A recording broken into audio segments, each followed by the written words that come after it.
Hey guys, it's Alex here, and today I'm going to be bringing you an After Effects tutorial on the 3D swiping hand effects I used in my Battle of the Editors Round 2. And so if we just take a quick look at this, as you can see we've got panoramic screens, which they look really nice, and all in this tutorial I'm just going to be showing you how to time up that swiping hand there, and also the movement of the screens, making them shuffle around, which and then I'll leave it to your imagination to maybe experiment with it.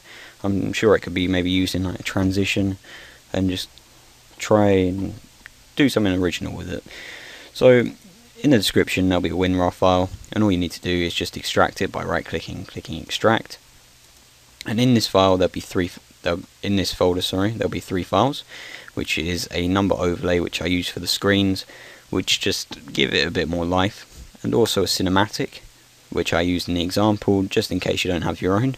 So you can still always just try it out and see what it's going to be, see if you can do it.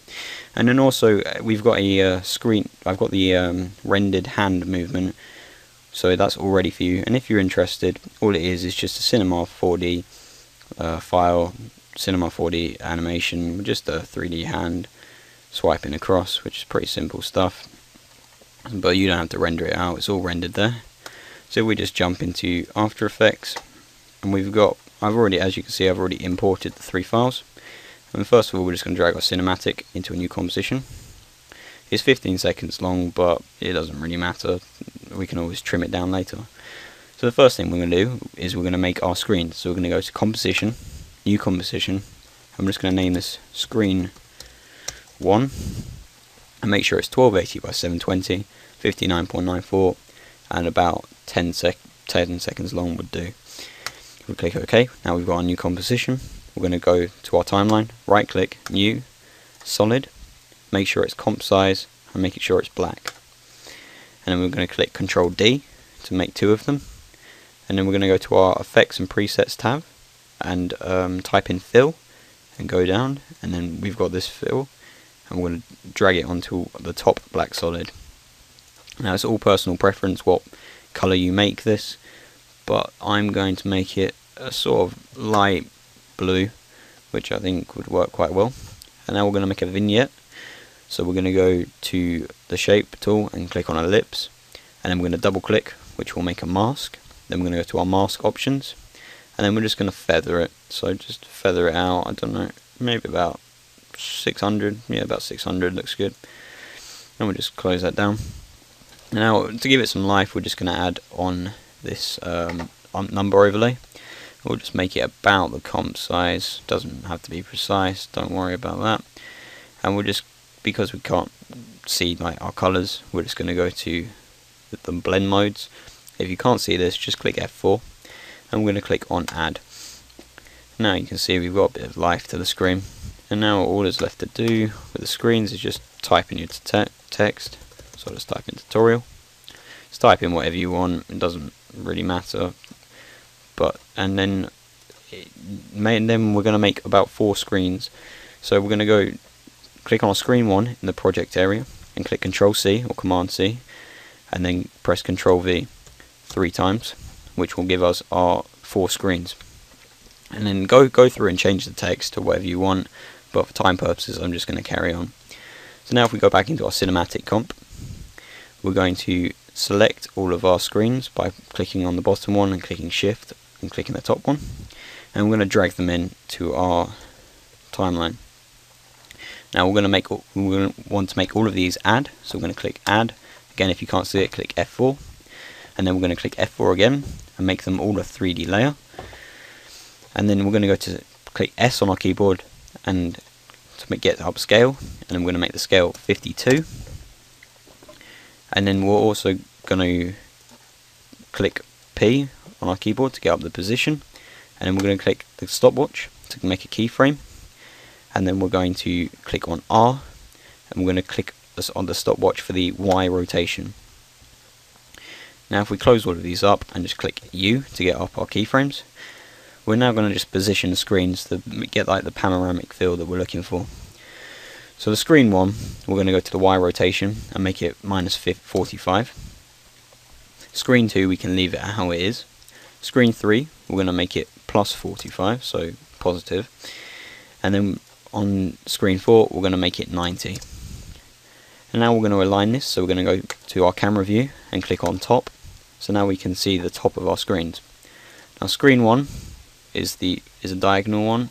Oh, clicked on the wrong thing. So we're going to click on it, and we're just going to drag it down and just put it a bit to the side and below screen 2.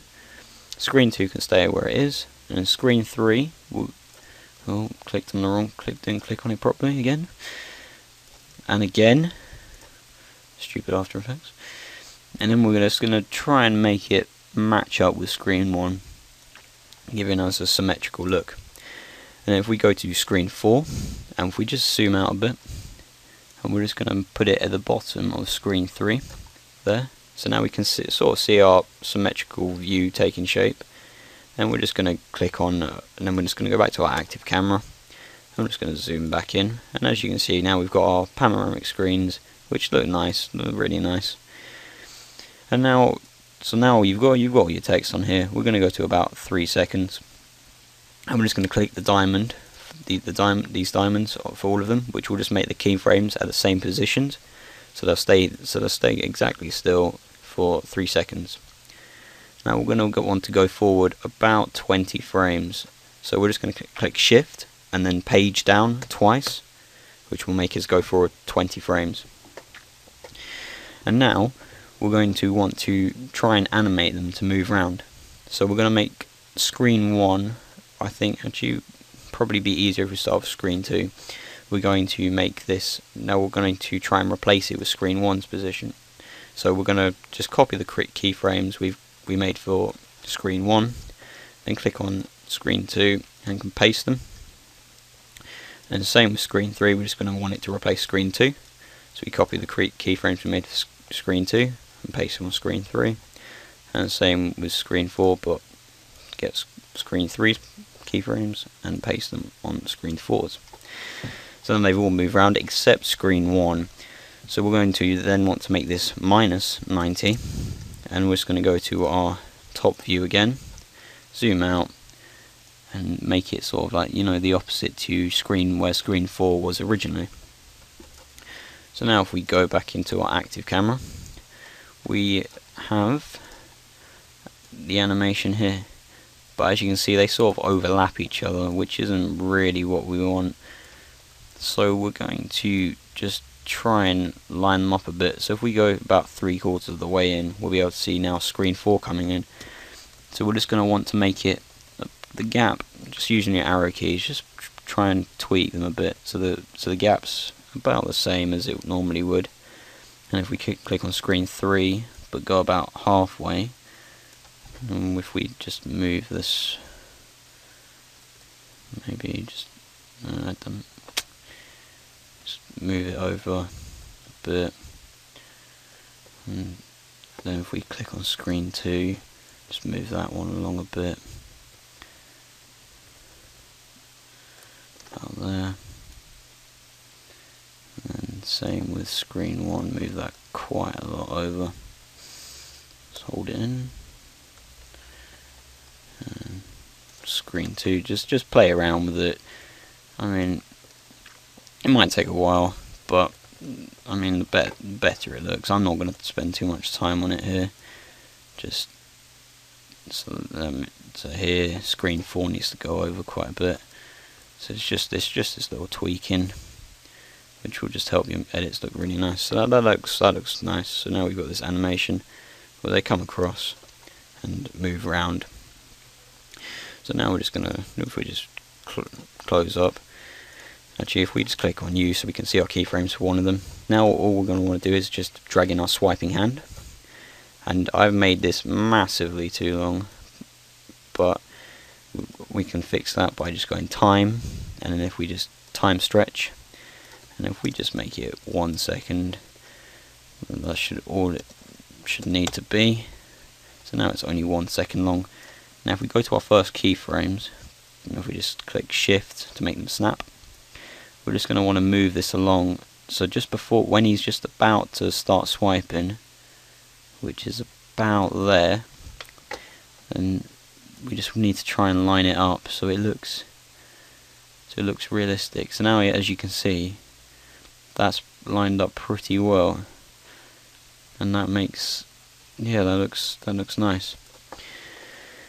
And if we just might as well just RAM preview this quickly. Just click N. Now if we just take a quick look at it, just RAM preview out, so we can see what's happening. So let's just have a look. So as you can see, it's all timed up nicely, and it's just spinning them around, which looks really nice. And then to make this look even nicer, we can add some motion blur to them, to the screens. So if we just click on the motion blur tab down here, we can also do it for the hand even. So for all of the screens in the hand, and then we just want to go up to the top here and enable motion blur. So now if we go maybe halfway into the animation, you'd be able to see this really nice motion blur. So we go on full, so you can see how it looks really nice. And that's the tutorial, guys. So I hope you enjoyed it. Come check me out. Just subscribe and leave a like if you liked the video. And this should be the first of many, hopefully. Thanks for watching, and peace.